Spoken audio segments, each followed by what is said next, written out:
Hello বন্ধুরা, আমি আর একটা নতুন রেসিপি নিয়ে চলে এসেছি। কড়াই পনির রেসিপি চলো দেখাবো।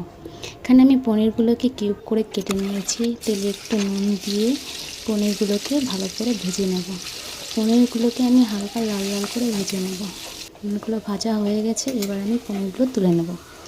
এবার ওই তেলেই আমি গোটা রসুন, আদা কুচি, পেঁয়াজ কুচি ও টমেটো কুচি দিয়ে ভালো করে একটু ভেজে নেব। এবার আমি এতে দিয়ে দিলাম কিছু পাকা লঙ্কা, আর দেবো আমি এতে চারমগজ ও কাজু দিয়ে সবগুলোকে ভালো করে ভেজে নেব। আমার এগুলো ভাজা হয়ে গেছে, এবার এগুলো তুলে আমি একটা পেস্ট করে নেব। ওই তেলেই আমি গোটা গরম মশলা ফোড়ন দিলাম এবং কিছু কেটে রাখা সবজি, পেঁয়াজ, ক্যাপসিকাম, গাজর দিয়ে হালকা হালকা ভাজা ভাজা করে নেব। এবার আমি ওই পেস্টটা দিয়ে দেবো, দিয়ে একটু সামান্য পরিমাণ জল দিয়ে দিয়েছি। দিয়ে এগুলোকে মশলাগুলোকে আমি ভালো করে কষিয়ে নেব।